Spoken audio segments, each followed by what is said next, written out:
अस्सलामु अलैकुम वरहमतुल्लाहि वबरकातुहू। अल्हम्दुलिल्लाहि वहदा वस्सलातु वस्सलामु अला मन ला नबिय्य बअदा अम्मा बाद फ़अऊज़ु बिल्लाहि मिनश शैतानिर रजीम बिस्मिल्लाहिर रहमानिर रहीम हुवल्लज़ी अरसल रसूलहु बिल हुदा व दीनिल हक़्क़ि लियुज़हिरहु अलद्दीनि कुल्लिहि। सदक़ल्लाहुल अज़ीम।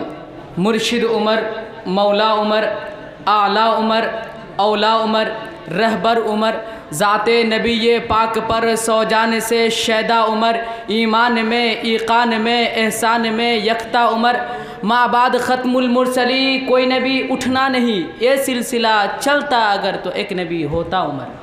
मोहतरम बुज़ुर्गों, आज के इस मुख्तसर वक्त में मैं हज़रत सैयदना फ़ारूक़ आज़म रज़ी अल्लाह अन्हु की बड़ी लंबी गुफ्तगू मुख्तलिफ़ अंदाज़ में मैं आपके सामने रखना चाहता हूँ।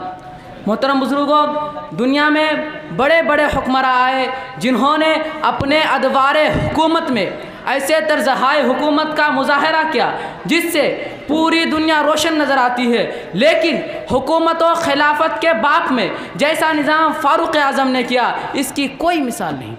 फ़ारूक़ आज़म रज़ी अल्लाह अन्हु ने रेमा क्रेसी, राय आमा और फ़लाह अवाम का जो तारीख़ी किरदार इस कायनात के सामने रखा, इसकी मिसाल क़यामत की सुबह तक नहीं पेश की जा सकती।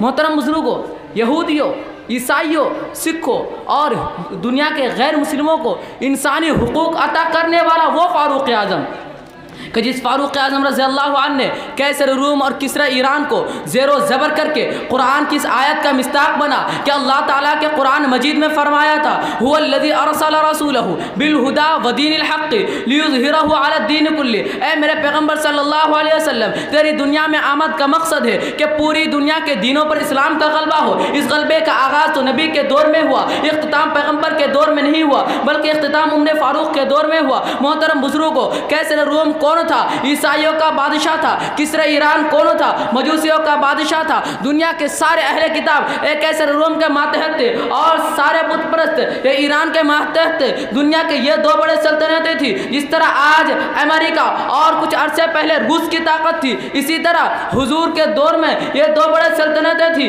इन दोनों को ज़ेरो ज़बर करना, गोया के सारी दुनिया को ज़ेरो ज़बर करना था। इसीलिए शाह वलीउल्लाह रहमतुल्लाह अलैह इज़ालतुल ख़िफ़ा में लिखते हैं कि हुजूर सल्लल्लाहु अलैहि वसल्लम ने कैसर रूम और किसरा ईरान का मुकाबला करने का आगाज़ किया, लेकिन कुरान ये कहता है ऐ मेरे पैगम्बर सल्लल्लाहु अलैहि वसल्लम, तेरी दुनिया में आमद का मकसद है कि पूरी दुनिया के दिनों पर इस्लाम का गलबा हो। इस गलबे का आगाज़ तो नबी के दौर में हुआ, इख्तिताम पैगम्बर के दौर में नहीं हुआ। इस गलबे का आगाज़ तो नबुव्वत के दौर में हुआ, इख्तिताम पैगम्बर के दौर में नहीं हुआ, बल्कि इख्तिताम बाद में हुआ।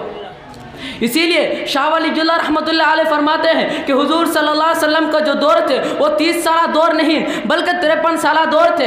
ऐसे दौर थे कि 30 साल तक हुजूर दुनिया में और 23 साल आपने आर्डर कर दिया कि रूम फतह करो, ईरान फतह करो, किसरा फतह करो, अफ्रीका फतह करो, अमेरिका फतह करो। और इस पर अमल दर अमल करने वाला अबू बकर सिद्दीक़ था, उमर फ़ारूक़ था, उस्मान गनी था, अलीउल मुर्तज़ा था। और इस पर अमल दर अमल करने का जो दौर था वो भी हकीकत में नबुव्वत का दौर था, वो भी हकीकत में पैगंबर का दौर था कि आगाज़ नबी ने किया था, इख्तिताम फ़ारूक़ आज़म ने किया। तो इसी तरह इस आयत की रोशनी में हुवल्लज़ी अरसल रसूलहु बिल हुदा व दीनिल हक़्क़ि लियुज़हिरहु अलद्दीनि कुल्लि। ऐ मेरे पैगंबर सल्लल्लाहु अलैहि वसल्लम, तेरी दुनिया में आमद का मकसद है कि पूरी दुनिया के दिनों पर इस्लाम का गलबा हो। ये मकसद नबुव्वत का था और इस मकसद की तकमील के लिए अल्लाह ताला ने जब नबी को दुनिया से उठाया तो इस तकमील नबुव्वत के मकासिद के लिए अल्लाह ताला ने अबू बकर सिद्दीक़ को खड़ा किया, फिर उमर को खड़ा किया, फिर उस्मान को खड़ा किया, फिर अली को खड़ा किया। और खड़ा करने के बाद उम्र फ़ारूक़ से वो काम लिया इस काम के लिए मोहम्मद मुस्तफ़ा को भेजा था।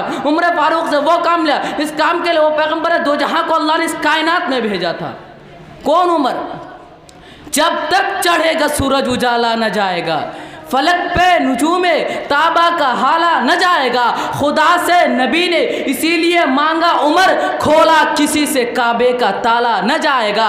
असहाब व अहले बैत रिसालत के बैन में कुरान से रुहमा का हवाला न जाएगा।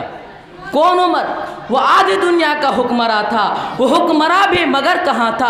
बिफरती मौजों पे हक परस्तों की शादा गश्ती का बादबा था। बड़ा मुबारक है नाम उसका, सितारों जैसा मकाम उसका। वो एक शाही सिफत मुजाहिद, सूए मंजिल रवा दवा था। उभरते सूरज से ताज मांगा। उभरते सूरज से ताज मांगा, समुंदरों से खराज मांगा। उभरते सूरज से ताज मांगा, समुंदरों से खराज मांगा। किसे खबर है कि उसका सिक्का जहाँ में जारी कहाँ कहाँ था। हसन से पूछो, अली से पूछो, तुम उसके बारे नबी से पूछो। अंधेरी शब में चिराग बनकर जो सारी दुनिया में ज़ूफ़िशा था। मैं इन चंद लफ्ज़ों पे अपनी गुफ्तगू ख़त्म करता हूँ।